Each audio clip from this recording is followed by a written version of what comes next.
नमस्कार दोस्तों, मैं हूं अशोक वर्मा। आप देख रहे हैं टीवी 20 न्यूज। देश और प्रदेश की खबरें देखने के लिए बने रहिए हमारे साथ। शुरू करते हैं खबरों का सिलसिला। And all of us, ma'am, thank you very much for the opportunity. Shri Dharmendra Yadav.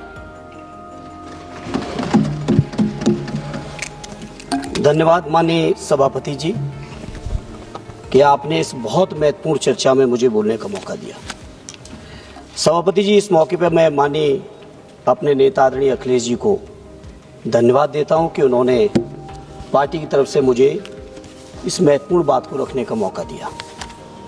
सभापति जी, निश्चित तौर पर नक्सलवाद देश की बहुत गंभीर समस्या है और इस गंभीर समस्या में हमारे हजारों जवानों ने अपनी कुर्बानियां दी, अपनी जान गंवाई, शहादत दी और शहादत देने के बाद देश को जो सरकार दावा कर रही है कि नक्सलवाद से मुक्त करा दिया, हम इस बात से तो सहमत नहीं है कि मुक्त करा दिया, लेकिन हाँ, इस बात को स्वीकार जरूर करेंगे कि नक्सलवाद में एक व्यापक सुधार और बहुत कमी आई है। इस बात को स्वीकार करना चाहते हैं। सभापति जी, उत्तर प्रदेश के 3 जिले चंदौली, मिर्जापुर और सोनभद्र नक्सलवाद से प्रभावित हो गए थे। झारखंड छत्तीसगढ़ की सीमा का ये जिले थे, इलाका था। 2004 में नवंबर में उत्तर प्रदेश की पीएसी फोर्स के एक ट्रक को नक्सलवाद ने बारूदी सुरंग से हमारे बहुत सारे जवान शहीद हुए थे। उस समय उत्तर प्रदेश के अंदर सदैव नेताजी मुख्यमंत्री थे। सदैव नेताजी के पास पूरे उत्तर प्रदेश की फोर्स थी। वो चाहते तो एक बहुत बड़ा तैयारी के साथ एक बड़ा अटैक कर सकते थे उस समय नक्सलवादियों के ऊपर, लेकिन उन्होंने इस रास्ते को नहीं पकड़ा। सभापति जी, घटना के तीसरे दिन पूरे उत्तर प्रदेश के इंटेलिजेंस फोर्स के मना करने के बावजूद मुख्यमंत्री की हैसियत से माननीय नेताजी उस समय का जो घटना स्थल था उस घटना स्थल पर गए और घटना स्थल पर जाने के बाद वहां पे नक्सलवादियों से बातचीत की और बातचीत का माननीय सभापति जी ये परिणाम हुआ कि हजारों हजार नक्सलवादियों ने सदैव नेताजी की मौजूदगी में आत्मसमर्पण किया, पूरे हथियार वापस किए। और जब नेताजी उस नक्सलवाद के कारण पे गए तो वहां के कारण था गरीबी, वहां का कारण था बेरोजगारी, वहां के कारण था तमाम तरह की जो असमानता, वहां का कारण था प्रशासनिक तमाम जो अत्याचार है। और वो जगह का नाम था सभापति जी मझगामा, डिस्ट्रिक्ट चंदौली में, जहां के हमारे सांसद जी बैठे, और सोनभद्र के सांसद जी का वो गांव है मझगामा। चंदौली जिले के में गए, बासमती कोल के नेतृत्व में हजारों नक्सलवादियों ने आत्मसमर्पण किया। सभापति जी, इस घटना को मैं इसलिए बता रहा हूं और उस दिन का दिन है कि आज का दिन है, हमारा पूरा उत्तर प्रदेश नक्सलवाद से मुक्त है। इसलिए मैं इस मौके पर कहना चाहता हूं, सदैव नेताजी का वो अनुभव था कि नक्सलवाद को बातचीत से खत्म करना चाहिए। सभापति जी, जहां हम लोग नक्सलवाद के ऊपर चर्चा कर रहे हैं, वहां मैं समझता हूं नक्सलवाद के जो कारण है उन कारणों पर माननीय गृह मंत्री जी बैठे हैं, बहुत सारे वरिष्ठ मंत्री बैठे हैं सरकार के, उन कारणों पे जाना चाहिए। हजार सालों से, पीढ़ियों से उपेक्षित हैं, पीड़ित हैं, शोषित हैं, अत्याचार हो रहा है, अन्याय हो रहा है, उनकी संपदा को पूरी तरह से लूटा जा रहा है। यूपीए सरकार ने कुछ वन कानून बना के उनको अधिकार जरूर दिया, लेकिन वर्तमान सरकार ने 2003 के अंदर जो वन कानून बनाया, वन संरक्षण संशोधन अधिनियम 2023, और संशोधन को बनाने के बाद सभापति जी जो अधिकार मिले थे आदिवासियों को, जंगलवासियों को, उसको पूरी तरह से इन्होंने खत्म करने का काम किया। 2013 का जो हमारा भूमि अधिग्रहण अधिनियम के माध्यम से जो आदिवासियों को जमीन के अधिकार मिले थे, 2023 के संशोधन के बाद सरकार ने औद्योगिक क्षेत्रों के लिए, परियोजनाओं के लिए, प्रक्रियाओं के लिए, उद्योगपतियों को फायदा पहुंचाने के लिए उन नियमों में शिथिलीकरण कर दिया और शिथिलीकरण करके उनकी जमीनों पर आज भी सभापति जी अलग अलग तरीके से कब्जा करने के, कुछ अपने चहेते लोगों को खनिज संपदा देने के लिए, अगर आदिवासी भाइयों का या वनवासियों के साथ शोषण होगा तो मैं समझता हूं हम समाजवादी लोग इस बात को स्वीकार नहीं करेंगे, उन अपने वनवासियों और आदिवासियों की आवाजों को मजबूती के साथ उठाएंगे। सभापति जी, आप जानते हैं इस इलाके के अंदर जो बहुत सारे वक्ताओं ने चर्चा की, हम नहीं दोहराना चाहते उन बातों को, लेकिन जिस तरह की सड़कों के हाल हैं, स्कूलों के, अरे सभापति अभी तो शुरू कर पाए, मेरी पार्टी का पूरा बचा हुआ टाइम मुझे दे दीजिए सभापति, एक बात पूरी होने दीजिए। सभापति जी, तेंदू के पत्ते पे उनकी लूट चल रही है, वहां के जितनी खनिज है उस पे उनकी लूट चल रही है, बाहर से लोग आते हैं लूट के ले जा रहे हैं, और जो वहां के लोग हैं कैसी कैसी समस्याओं से जूझ रहे हैं। बच्चों में नाटापन है, ड्रॉप आउट की समस्या है, शिशु मृत्यु दर सभापति जी 50 से ज्यादा है 1000 के अंदर, खाद्य की असुरक्षा है, भूमि के विवाद हैं, दलित भाइयों के अंदर कुपोषण है, कमजोर और कल्याणकारी योजनाओं का प्रॉपर वितरण नहीं है। बजट हालांकि गृह मंत्रालय का बहुत बढ़ गया है, लेकिन सभापति जी जब बजट के दस्तावेजों को झांकेंगे और खर्च को देखेंगे तो मैं समझता हूं बहुत कम खर्च हुआ है। 2017 से लेके आज तक केवल 3900 करोड़ रुपए ही खर्च कर पाए। स्पेशल स्पेक्ट्रम असिस्टेंस की जो योजना चलाई थी सरकार ने, उसमें केवल 3950 करोड़ रुपए ही खर्च कर पाए। इसे सभापति जी मैं इस मौके पर कहना चाहता हूं कि ये नक्सलाइट की समस्या का समाधान केवल ये समाधान फोर्स के माध्यम से नहीं है। फोर्स तो एक जो काम कर रहे हैं वो अपनी जिम्मेदारी निभा रहे हैं, उस पर तो अगला बिल आएगा हम बात करेंगे, लेकिन आज इस मौके पर मैं अपने आदिवासी भाइयों के लिए, अपने वनवासी भाइयों के लिए कहना चाहता हूं कि उनके इलाकों में स्कूल खुले, उनके इलाकों में सड़कें बने, उनके इलाकों में अस्पताल बने, उनके इलाकों को जो जरूरी चीजें वो मिले, उनकी जो जमीन का अधिकार हक है वो उन्हें मिले। खनिज से लेके जो पट्टे के मामले पर जो जमीन अधिकरण में जो वहां का जो सोशल इम्पैक्ट का जो एनालिसिस होना चाहिए, जो कि नहीं हो रहा है, इन तमाम चीजों को जब तक आप नहीं करेंगे सभापति जी, तब तक मैं समझता हूं स्थायी तौर पर समाधान इस समस्या का नहीं हो सकता है। दूसरे मैं इस मौके पर कहना चाहता हूं, मुझे पता है मुझे शुरुआती वक्ता जिन्होंने चर्चा शुरू की थी सत्ता पक्ष की ओर से बहुत बड़ी बड़ी बातें की थी हमारे पैरामिलिट्री फोर्सेस के लिए। मैं समझता हूं पैरामिलिट्री फोर्सेस को सम्मान देने का इस देश का हर व्यक्ति, हर नागरिक काम करता है। विशेष तौर पे हम समाजवादी लोग तो फौजी भाइयों के लिए, पैरामिलिट्री फोर्सेस के लिए विशेष सम्मान रखे हैं। लेकिन आज इस मौके पर मैं माननीय गृह मंत्री जी की मौजूदगी में कहना चाह रहा था, मैं इंतजार कर रहा था गृह मंत्री जी के सामने कभी मुझे कहने का मौका मिले।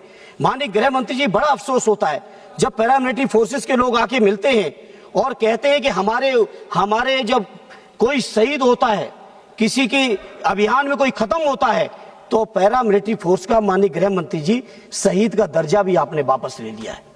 बहुत अफसोस होता है सभापति। अभी माननीय सर्वोच्च न्यायालय ने पैरामिलिट्री फोर्सेस के जवानों के जो अधिकारी हैं उनको एक न्याय दिया। केंद्र सरकार सर्वोच्च न्यायालय के फैसले को भी नहीं मानी, रिव्यू पिटीशन में गई, रिव्यू पिटीशन में भी केंद्र सरकार हारी, तो अब जाके केंद्र सरकार तब भी पैरामिलिट्री फोर्स के पीछे पड़ के एक कानून लाए हैं जो राज्यसभा में आज चर्चा में और पास होगा। जब लोकसभा में आएगा तो माननीय गृह मंत्री जी हम लोग व्यापक चर्चा करेंगे। आखिर पैरामिलिट्री फोर्स के अधिकारियों ने क्या बिगाड़ा है जिनकी दम पर आज पूरे देश के अंदर आप दावा कर रहे हैं कि नक्सलाइट को खत्म किया है, अमन चैन आया है, शांति आई है। मैं समझता हूं, मैं सदैव नेताजी और समाजवादी पार्टी के लोग, जो हम लोग रक्षा मंत्री के तौर पर नेताजी के कार्यकाल को देखे हैं, सीखे हैं, समझे हैं, आज मैं अपने पैरामिलिट्री फोर्स के लोगों की तरफ से कहना चाहता हूं गृह मंत्री जी, आखिर उनको छोटा सा अधिकार दिया है माननीय न्यायालय ने, क्या दिक्कत हो रही है सरकार को, किस बात की दिक्कत है? आखिर उनको छोटा सा अधिकार न्यायालय ने दिया, उसको भी आप स्वीकार करने को तैयार नहीं हो, तो कैसे पैरामिलिट्री फोर्स? केवल कोई पदों का सवाल नहीं है, फोर्स के मनोबल का सवाल है। फोर्स के मनोबल को बढ़ाइए, यह हमारी इस मौके पर गृह मंत्री जी आपसे मांग है। और साथ ही साथ नक्सलाइट जो समस्याएं हैं, इन समस्याओं के लिए बहुत सारे सुझाव हैं, लेकिन आप समय उतना नहीं दे पाएंगे सभापति जी। बहुत सारे सुझाव हैं आपके लिए, जिन सुझावों पे अगर विचार करेंगे तो ये समस्या जो अभी आपने जी आप लीजिए ना समय। बहुत बहुत धन्यवाद माननीय मंत्री जी, बहुत बहुत धन्यवाद। मैं बता रहा हूँ उन्हीं समस्याओं के बारे में चर्चा कर रहा हूँ। जब आपने टाइम दिया तो आपको बहुत बहुत धन्यवाद। 15 मिनट में हम सब आ जाएंगे। अब जब आपने समय दे दिया है तो छत्तीसगढ़, झारखंड, उड़ीसा, महाराष्ट्र 4 बड़े राज्य जो नक्सलाइट इलाके से प्रभावित हैं, उन इलाकों की अलग अलग समस्याएं हैं और चुनौतियां हैं। इसमें एक चुनौती है बच्चों के नाटापन की छत्तीसगढ़ के अंदर। जब आपने समय दिया है तो धन्यवाद आपको।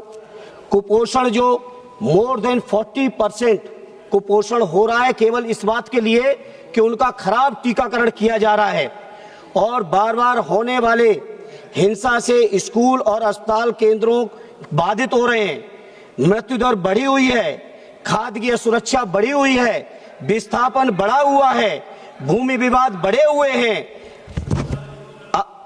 उच्च आदिवासी दलित जनसंख्या, पुराना कुपोषण, भूमि विवाद, कमजोर कल्याणकारी योजनाएं, वितरण का मौसमी पलायन, ये समस्याएं हैं माननीय गृह मंत्री जी। छत्तीसगढ़ के अंदर मोर देन 40% बाल कुपोषण बढ़ा हुआ है। झारखंड के अंदर खूंटी में अधिकारियों के प्रति वहां की जनता में अविश्वास है। स्कूल छोड़ने की दर मोर देन 20% है खराब कवरेज योजना के कारण। झारखंड के पलानू में सूखा खाद्य की असुरक्षा बनी हुई है। उड़ीसा के अंदर बच्चों में नाटापन, गांव की सड़कों की पहुंच, बारिश के अंदर गांव का कट जाना, काम के लिए उच्च पलायन, ये समस्या है माननीय सभापति जी। आदिवासियों की, गरीबों की स्वास्थ्य योजनाओं की कम होना, उड़ीसा के कोरापुट में गरीबों की स्वास्थ्य योजनाओं की कमी होना, उच्च खाद्य असुरक्षा है, बिजली स्वास्थ्य के केंद्रों का अभाव है, महिलाओं में मोर देन 60% एनीमिया की दिक्कत है माननीय सभापति जी आदिवासी इलाकों में। इसी तरह से रायगढ़ उड़ीसा में 43% बच्चे नाटे हैं, उनका उच्च बाहर पलायन हो रहा है खराब। उसके बाद महाराष्ट्र में आइए, गढ़चिरौली में खराब स्वास्थ्य, भूमि अधिकार के मुद्दे मोर देन 40% है। युवा मौसमी पलायन कर रहे हैं, अनसुलझे भूमि विवाद बढ़े हुए हैं, अस्पतालों तक खराब पहुंच है।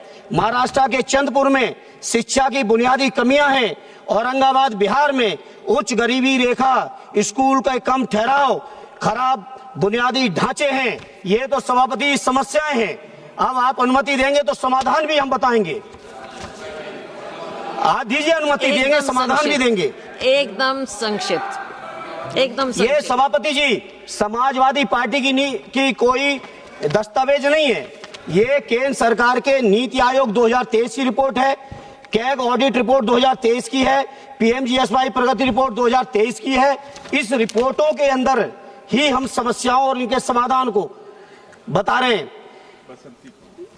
क्या बता रहे हैं? डोंट प्रॉम्प्ट हिम, बोलिए। इसलिए सभापति जी खत्म करें। मुख्य नक्सलवाद जिलों के नाटापन, निरक्षा, गरीबी बनी हुई है। सबसे निचले रैंक वाले जिलों की कम प्रगति देखी गई है। आज केवल सुनिए ही नहीं, कमेंट ना पास करिए, इनका समाधान भी करिए, इसलिए पढ़ रहा हूं। केवल बहुमत पाके कमेंट पास करने से समस्याओं का समाधान नहीं होने जा रहा है। पहले माननीय सभापति जी, मैं अपनी पार्टी की ओर से, अपने नेता आदरणीय अखिलेश यादव जी की ओर से, यहाँ पे आपके माध्यम से माननीय गृह मंत्री जी मौजूद हैं, सरकार के बैठे सारे लोग मौजूद हैं, उनसे अपील करेंगे कि आदिवासी लोग हमारे भाई हैं। कुछ चुनिंदा उद्योगपतियों के लिए करोड़ों आदिवासियों को उजाड़ने का प्रयास न करिए। उनको अपने हक, अधिकार, न्याय, उनको भी सम्मान का जीवन, मौलिक सुविधाएं, मूलभूत जितनी भी देनी चाहिए वो सारी दीजिए, ये हमारी अपील है। और सद्य नेताजी ने जो रास्ता सुझाया था माननीय गृह मंत्री जी, नक्सलवाद खत्म करने का, उससे बेहतर दूसरा कोई रास्ता नहीं है। बहुत बहुत धन्यवाद। डॉक्टर जी तनुजा रानी।